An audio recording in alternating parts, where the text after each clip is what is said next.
बोली तुमने लिए गंद चला गया क्या नहीं? किसकी वजह से? मोमेंटम की वजह से है, वो है लीनियर मोमेंटम। और लीनियर मोमेंटम रियल में बहुत देर में फील होता है। शायद 10th क्लास तक तो आज तक किसी को फील भी नहीं हुआ साला ये मोमेंटम होता क्या है। क्या है, क्या प्रकार मोमेंटम होता क्या है? वैसे देखो एक चीज बताया है कि मोमेंटम एक प्रकार की क्वांटिटी है। क्या है? एक प्रकार की क्या है? क्वांटिटी है। क्वांटिटी कौन सी है? मास एंड वेलोसिटी का जो प्रोडक्ट होता है उसी को हम क्या कहते हैं? मोमेंटम कहते हैं। कहते तुम कहोगे कंफ्यूजन जो थी वो अभी भी है। तुम कहोगे क्या कहोगे? कंफ्यूजन जो थी वो अभी भी है। तो अभी भी इतना भी हमने बताई तब भी तुम लोगों का डाउट्स क्लियर नहीं हुआ कि अगर मोमेंटम है क्या। सिंपल सा हम एक एग्जाम्पल लेकर समझते हैं। क्या समझते हैं? बहुत सिंपल सा है कि जैसे मान लो ये कोई बॉल है, मान लो कोई पत्थर है और नीचे हमने क्या रखा? एक रख दिया क्या? कांच। मतलब कांच की क्या है? टेबल है। सिंपल सा है कि नहीं? हमने एक यहाँ वाला लोहे का एक पत्थर है, मतलब लोहे का पत्थर थोड़ी होता है, मतलब एक लोहे का टुकड़ा है और नीचे क्या है? एक कांच है। अभी हमने सिंपल सा मतलब फ्री फॉल किया, मतलब थोड़ी सी हाइट से, ज़्यादा हाइट नहीं है, तो इतना होगा कि कांच नहीं टूटा है, नहीं टूटा है। सिंपल सा क्या किया हमने? फ्री फॉल किया है। अब एक केस ये रहा, वही सेम टू सेम कांच है, कुछ भी चेंज नहीं करेंगे, वही हम क्या लेंगे? हम अब क्या करेंगे? ये वाला जो क्या है? लोहा है, उसका हम मास बढ़ा देंगे। जैसे मान लो अभी यहाँ 100 ग्राम का था तो यहाँ हम 1 kg का कर देंगे। जैसे तुम फ्री फॉल करोगे तो क्या होगा? कांच के हो जाएंगे टुकड़े, मतलब कांच इसमें तो टूट जाएगा। एक केस हमारे पास ही है। अब एक केस हम तुम्हें दूसरा और बताते हैं। क्या है? एक दूसरा केस हमारे पास ये है कि सेम टू सेम हाइट, मतलब अभी हाइट मतलब इसमें और इसमें हाइट क्या है? सेम है। अब हम तीसरा केस करने वाले, उसमें क्या केस है कि सेम टू सेम वही कांच है, वही 100 ग्राम है। क्या है? वही कांच है, वही 100 ग्राम है, लेकिन हम हाइट बढ़ा देंगे ज़्यादा। हाइट बढ़ा देंगे ज़्यादा। और जैसे ही इसको हम यहाँ से ड्रॉप करेंगे, देखो 100 ग्राम अभी भी है, मास में चेंज नहीं है, लेकिन जब हाइट बढ़ा देंगे तो उसकी, जैसे हम हाइट बढ़ा दी और उसके बाद जब गिरेगा तो मानेंगे कांच के क्या होगा? चकना चूर, मतलब पूरा फूट गया है। अब तुम कहोगे कि इसमें भी फूट रहा हो, इसमें भी फूट रहा कर, देखो इसमें जो फूटा किसकी वजह से फूटा है? मास की वजह से। और यहाँ जो फूटा है वो मतलब वेलोसिटी की वजह से, क्योंकि यहाँ वेलोसिटी क्या हो जाएगी? यहाँ वेलोसिटी ज़्यादा होगी देन इसके से। तो इतनी चीज़ समझ में आ गई। अगर मोमेंटम क्या है? एक प्रकार का इफेक्ट सा है कि नहीं? इफेक्ट ऐसा है, अब ऐसे भी तुम्हें समझ में नहीं आया होगा, थोड़ा कुछ लोगों को समझ में आया हो, कुछ को नहीं है। अब हम सिंपल सा क्या करते हैं? एक और काम बताते हैं। क्या करते हैं? एक काम बताते हैं। कभी तुम लोग क्रिकेट खेले हो? क्रिकेट तो खेले ही होगे। अगर क्रिकेट नहीं खेले इसका मतलब इंडिया में तुमने जन्म नहीं लिया है। तो क्रिकेट में ऐसा होता है कि जैसे तुम बॉल कैच लेते हो, जैसे अगर बॉल लेते हो ना, दो सिचुएशन सोचो कि बॉल सेम टू सेम वही है और उसमें धीमे से दिया और तब तुमने कैच लिया, तो तुम्हारे हाथ में चोट बहुत कम लगेगी, मतलब ज़्यादा फील नहीं आएगा। बॉल वही है, स्पीड हो जाए चेंज और फिर तुम हाथ ऐसा लगाओ तो मन जाओ तो टूट जाए, है कि नहीं? समझ रहा है कि नहीं? तो आखिरकार वो भी क्या है? मोमेंटम का इफेक्ट ही है। इसका मतलब जो तुम्हें इफेक्ट यहाँ समझ में आ रहा है ना, वो मोमेंटम ही है। मतलब अगर तुम्हें इतना समझ देखो, आखिरकार तुमसे पूछने फोर्स क्या है? पुश एंड पुल एक्टिविटी है ना। ऐसे ही जो मोमेंटम है वो, मतलब इस पे जो इफेक्ट दिखा रहा है वो भी क्या है? एक मोमेंटम है। क्योंकि मोमेंटम देखो, दिक्कत तुम्हारी नहीं है ना, पढ़ाने वालों की है। कोई चीज़ होती ही दिक्कत देर में है फील, जैसे मान लो हम तुमसे क्या करते हैं कि इलेक्ट्रॉन के पास नेगेटिव चार्ज क्यों है, कोई नहीं बता पाएगा क्यों है क्या नहीं है। तुमसे कोई पूछ ले अगर कि मास क्या है, तुम वो भी नहीं बता पाओगे, क्योंकि कुछ चीज़ें ऐसी होती है कि हाँ हमें समझना है, मतलब कोई चीज़ होती है मतलब हाँ बिल्कुल हमें ऐसा होता तो होता है। वैसे उनमें से क्या है, मोमेंटम है। जैसे देखो धीमे धीमे जब तुम आगे पढ़ते जाओगे, जैसे जब तुम फिजिक्स आगे पढ़ते जाओगे तो मोमेंटम की चीज़ तुम्हें क्लियर होती जाएगी। अगर देखो मान लो पूरी एक ही बार में पूरा मोमेंटम पढ़ाएं तुम्हें साथ में, हर चीज़ अभी बताना स्टार्ट कर देंगे, तुम्हें डाउट्स ज़्यादा आने लगेंगे, कंफ्यूज हो जाओगे ज़्यादा। और देखो हमारा एक ये है कि पढ़ाओ ऐसे इस ग्राफ में, किस ग्राफ में पढ़ाओ, इस ग्राफ में, कि पहले धीमे, पहले आसान आसान आसान आसान और फिर कठिन, ताकि तुम एक मेंटली सिर्फ इसके लिए प्रिपेयर हो जाओ।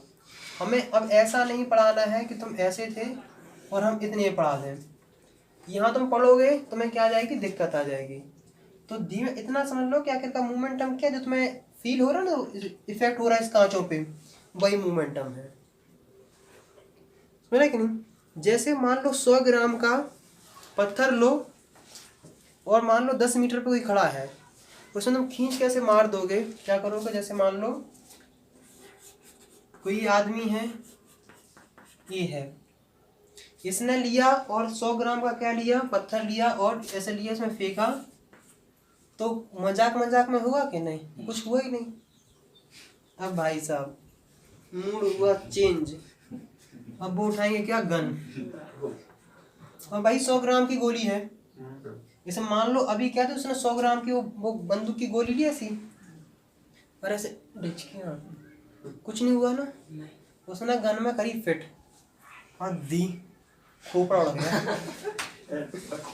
क्या हुआ है, मोमेंटम बढ़ गया कि नहीं। मतलब मोमेंटम कितना खतरनाक है, मोमेंटम से ही तो क्या आया, फोर्स आया है, समझ रहे हैं कि नहीं। मोमेंटम से ही क्या आया, फोर्स आया है, तो मोमेंटम तो समझना जरूरी है। जैसे ही तुमने गोली मारी धड़ाम, खोपड़ा उड़ गया, किसकी वजह से हुआ है, मोमेंटम की वजह से। वही गोली तुम ऐसे डिचकियां मार रहे थे ना, तो कुछ नहीं हो रहा था, और वही गोली तुमने ली गंदो चला गया कि नहीं, किसकी वजह से, मोमेंटम की वजह से। इतना क्लियर हुआ कि नहीं, अब तो थोड़ा बहुत क्लियर हो गया होगा, लेकिन डिचकियां कुछ कर ना देना, ये डिचकियां ही हो जाएगी इसकी, तो जिंदगी बर्बाद हो जाए। तो अब जो हम पढ़ लेते हैं थोड़ा क्या, ये अपन ने रियल लाइफ वाला पढ़ा है, अपन को क्या पढ़ना है फिजिक्स में। अब स्कूल में कोई टीचर कहेगा कि बेटा बताओ मोमेंटम को, ढिचके हो, ऐसा थोड़ी होगा। तो अपन को स्कूल के हिसाब से भी कुछ ना कुछ पढ़ना है। तो हमने अभी थोड़ी देर पहले बताई थी कि मोमेंटम क्या है। मोमेंटम जो है वो है एक क्वांटिटी है, वो किसका है, मास एंड वेलोसिटी का क्या है, एक प्रोडक्ट है। किस चीज़ का है, मास एंड वेलोसिटी के प्रोडक्ट को ही हम क्या बोलते हैं, मोमेंटम। अब तुम्हारे दिमाग में एक कंफ्यूजन आ रही होगी कि आखिरकार ये वेक्टर है कि स्केलर है कि नहीं। आखिरकार दिक्कत कहाँ थी, वेक्टर स्केलर में, क्योंकि ऐसा यूनिट निकालना तो काफ़ी आसान हो जाता है, ऐसा यूनिट निकालना तो काफ़ी आसान होता है। अब जो होता है वेक्टर स्केलर में हमें दिक्कत होती है। आखिरकार ये क्या है, वेलोसिटी, वेक्टर से जान दो, ऐसी तैसी कराने तो वेलोसिटी क्या है, वेक्टर है, वेक्टर है, इसके ऊपर मतलब तीर लगा दो, वेक्टर है। मास क्या है, एक स्केलर नंबर है, सिंपल सा है कि मास का एक सिंपल सा स्केलर नंबर है, मतलब इससे तो कोई इफेक्ट पड़ेगा नहीं, तो ये वेक्टर है। इसका मतलब मोमेंटम भी क्या होगा, एक वेक्टर क्वांटिटी होगी। वेक्टर क्वांटिटी मतलब होगा कि मोमेंटम का कोई ना कोई डायरेक्शन होगा और कुछ ना कुछ मैग्नीट्यूड होगा, समझ रहा है कि नहीं, कि मोमेंटम में क्या होगा, एक डायरेक्शन होगा और एक मैग्नीट्यूड भी होगा। मतलब लीनियर मोमेंटम इतना पढ़ना है कि मूवमेंट अगर स्कूल में लिखने के लिए आ जाए कि डिफाइन लीनियर मोमेंटम, तो तुम ऐसे लिख लेना, linear momentum is the product of mass and velocity. उसी को हम क्या कहते हैं, लीनियर मोमेंटम।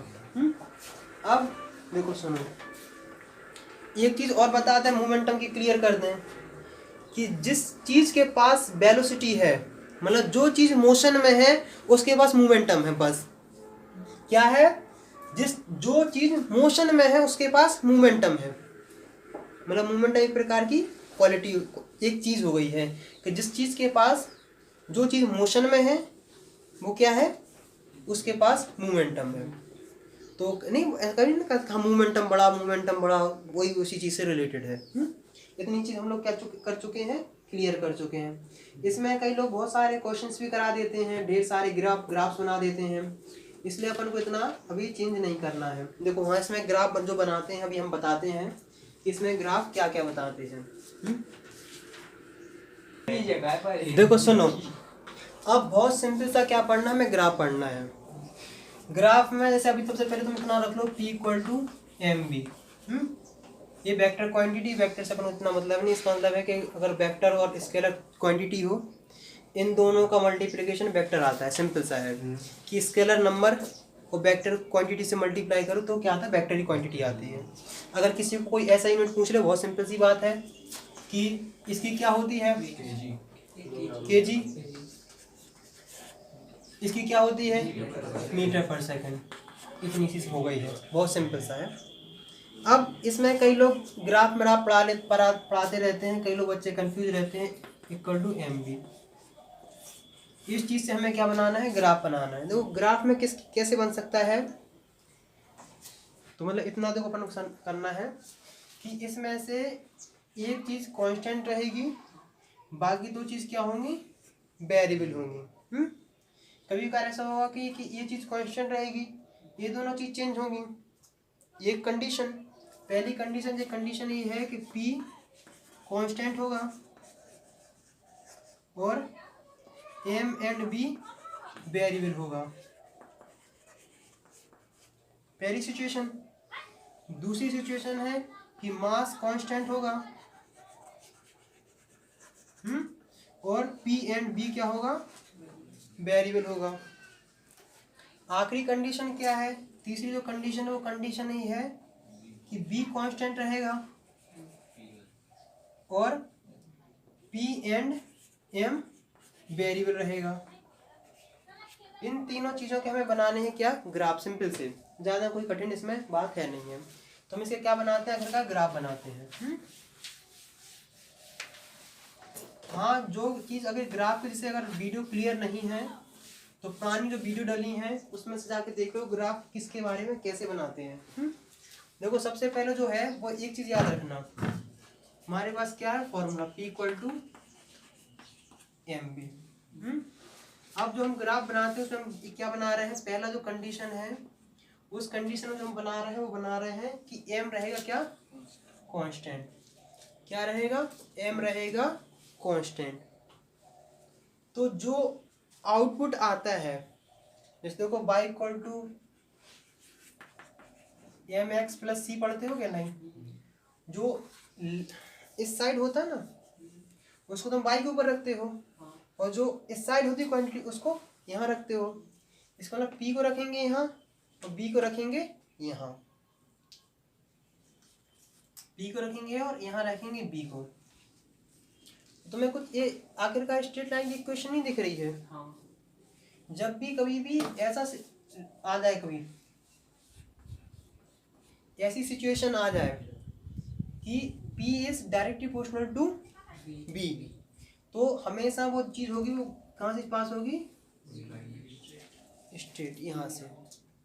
समझ रहे कि नहीं, इतनी चीज़ क्लियर है कि नहीं। तो जब भी हो तो इसमें क्या लिख दोगे, इसमें लिख दोगे m इज कांस्टेंट। क्या होगा, m होगा कांस्टेंट। कभी कभार अगर तुम्हें, अगर देखो सुनो, ये जो तुम्हारे पास मान लो एक इक्वेशन है तो P/B क्या है, m है कि नहीं, समझ रहे कि नहीं।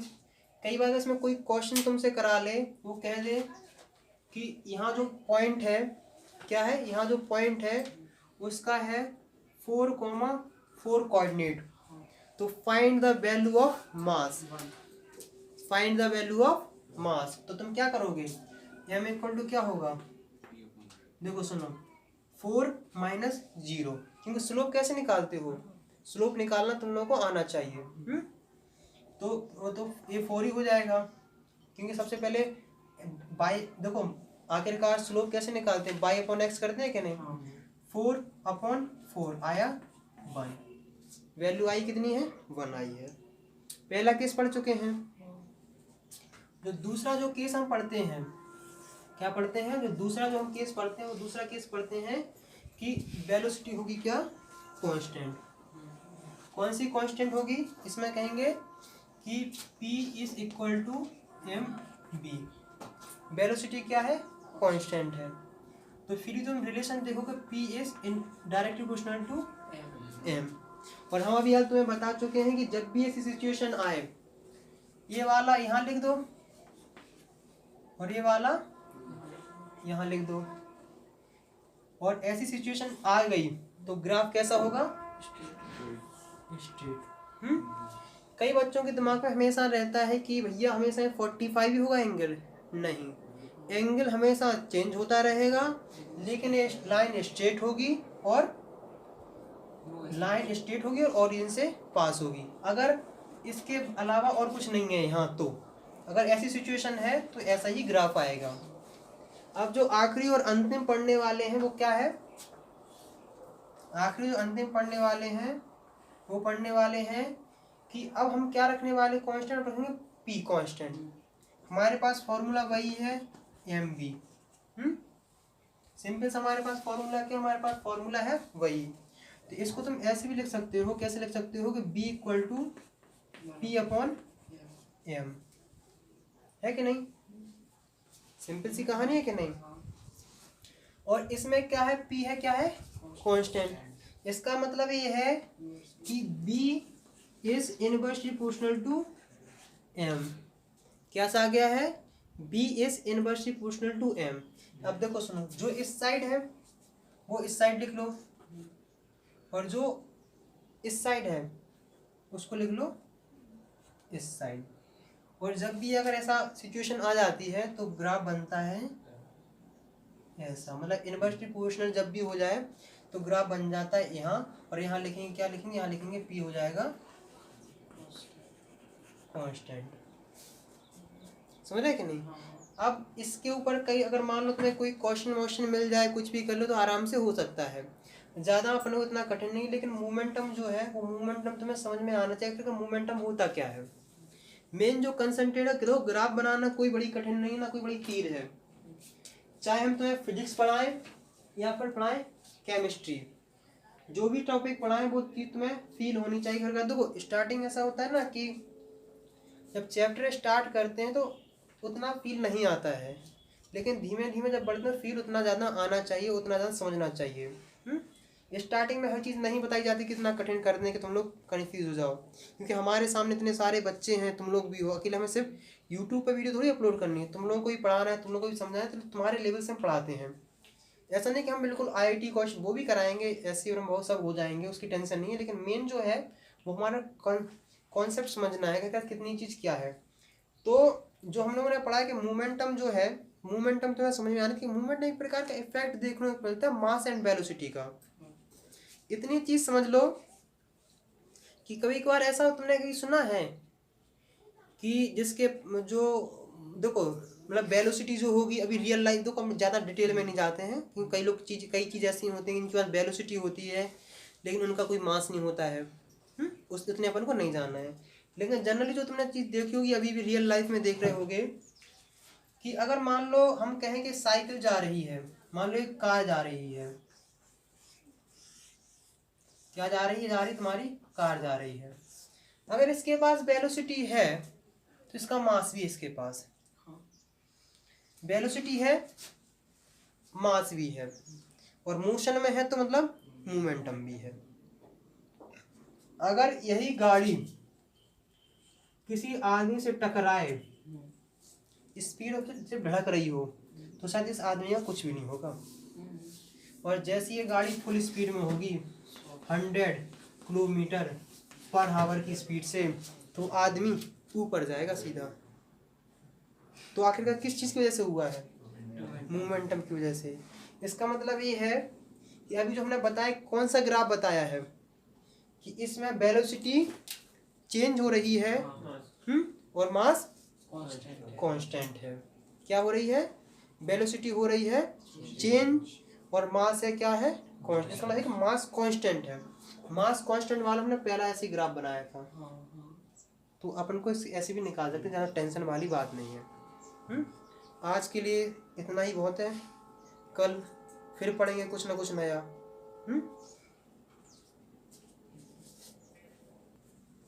अब तुम लोग इतना सब तो इमेजिन हो गया होगा, लेकिन आखिरी वाला एग्जाम्पल दिमाग में क्या दे रहा होगा, टेंशन दे रहा होगा। क्या दे रहा होगा, दिमाग में दे रहा होगा टेंशन। कि आखिरकार इसमें क्या है। पहली चीज हमेशा याद रखना कि इसके चेंज होने से ए वाला चेंज नहीं होगा अभी तक, क्योंकि वो न्यूटन के क्या नाम है, आइंस्टीन की तुम पढ़ते हो कि वेलोसिटी इंक्रीज करते जाओ लाइट की स्पीड से तो चेंज हो, उतना नहीं पढ़ना अपन को, वो चीज़ आएगी बाद में। अपन को सिंपल इतना पढ़ना है जो फैक्ट कि जब तुम ए वाली क्वांटिटी चेंज करोगे तब जाके क्वांटिटी होती ए वाली चेंज। अब और तुम्हें इसको रियल लाइफ में बताते हैं, बाकी दो तो क्लियर है, आखिरकार यही चीज़ तुम लोग क्लियर नहीं हुई होगी, ये वाला हम तुम्हें समझाते हैं पूरा से डिटेल में। इसको तुम्हें हम बिल्कुल डिटेल में समझाएंगे, बिल्कुल बहुत मजा आएगा। किसी ने सुपर 30 मूवी देखी है? तो उसमें एक चीज़ कहते हैं कि ट्रेन इतनी स्पीड से जा रही है, उसमें से एक एक डिब्बा कम होता जाएगा, तो आखिरकार वो ट्रेन कितनी की स्पीड से चलेगा, उसी कुछ टाइप का है। देखो सुनो, अपन पढ़ेंगे दूसरी स्पीड से, दूसरे तरीके से। जैसे मान लो एक पिकअप जा रही है, और इसमें क्या है, लोडिंग है। लोडिंग किसकी है, गेहूं की, समझ रहे कि नहीं, या फिर मान लो गट्टी बजरी कुछ भी हो, समझ रहे कि नहीं। और इसका जो इंजन है वो उतना ही अपनी मतलब काम कर रहा है, वो अपना एक्सीलरेटर चेंज नहीं करेगा, समझ रहे कि नहीं, मतलब वो कांस्टेंट से अपनी लगाते जाएगा। तो हम ये पढ़ने वाले P = mv। इसमें क्या क्या कांस्टेंट है, इसमें मोमेंटम कांस्टेंट है। मोमेंटम क्या रखना है, कांस्टेंट रखना है। मोमेंटम हमें क्या रखना है, कांस्टेंट रखना है, इतना सी चीज़ है। अब ऐसे इमेजिन करो कि इसमें से ये चीज़ नीचे गिरती जा रही है, क्या करती जा रही है, इसमें से चीज़ गिरती जा रही है। मान लो स्टार्टिंग में इस लोडिंग का सामान कितना था, मान लो था 100 kg, कितना था 100 kg। जैसे ही इसमें से मान लो होल मोल होगा, ऐसे कुछ भी सिस्टम होगा, अपन उससे मतलब नहीं है, टायर बना दो तुम, वैसे उसकी टायर चलेगी क्यों। तो हमारे पास ग्राफ इतना है, तो देखो सुनो, जो हमारे पास ग्राफ ऐसा ना कि मतलब B = P/m है ना, तो B इस डायरेक्ट, समझ रहे कि नहीं। तो जैसे देखना वो सब कुछ उतना सेम लगा रहा है। जैसे ही इस चीज़ का क्या होगा, मास चेंज होता जाएगा, क्या हो जाएगा, जैसे इसका मास कम होता जाएगा इस गाड़ी की स्पीड ऑटोमेटिक इंक्रीज होने लगेगी, समझ रहे कि नहीं। जैसे इसका मास क्या हो जाएगा, डिक्रीज होता जाएगा, वैसे इसकी क्या हो जाएगी, चेंज, स्पीड इंक्रीज, क्योंकि मोमेंटम तो हमें कांस्टेंट रखना है ना, मोमेंटम तो कांस्टेंट है। इसका मतलब ये है कि मास घट रहा है तो वेलोसिटी बढ़ रही है। आया थोड़ा समझ में कि नहीं। अभी अगर इतने से फील ना, तो और भी एग्जाम्पल खुद दिमाग से सोचना तो फील होता जाएगा। ऐसा नहीं है कि तुम वेलोसिटी अगर इंक्रीज करोगे तो मास डिक्रीज हो जाएगा। अगर ये मान लो कि दिमाग में, अगर मान लो ये पूरा पैक है तो तुम वेलोसिटी कितनी ही बढ़ा लो, अगर लाइट की स्पीड से तक ना पहुंचे तो तुम अभी मान लो 10 km/h थी, 100 कर लो। ऐसा थोड़ी कभी 10 बोरा लेके आए 100 बोरा हो जाएंगे आगे चल के, इतना तो नहीं होता ना। लेकिन अगर मास की वैल्यू चेंज करते जाओगे तो वेलोसिटी क्या हो जाएगी, चेंज होती जाएगी। अभी अपन ने क्या करा था, वेलोसिटी इंक्रीज करी थी। अब इमेजिन ऐसे करो कि हम मास क्या करेंगे, इंक्रीज करते जाएंगे। मास इंक्रीज ऐसे करेंगे मतलब कि इस पे कुछ और पटकते जाएंगे। मतलब कोई चीज़ मान लो हम लोगों ने कोई चीज़ ऐसे ली, हाँ हेलीकॉप्टर से, मतलब कुछ भी कर रहे हैं उसके ऊपर हम लोग उसका मास बढ़ाते जा रहे हैं, तो इसकी वेलोसिटी डिक्रीज होती जाएगी। मतलब कौन सा रिलेशन है, इनवर्स प्रोपोर्शनल। अब क्लियर हो गया है। हमेशा याद रखना कि इसको नहीं करते हैं, इसका इफेक्ट इस पे आता है, ना कि इसका इफेक्ट इस पे जाता है। समझे? बस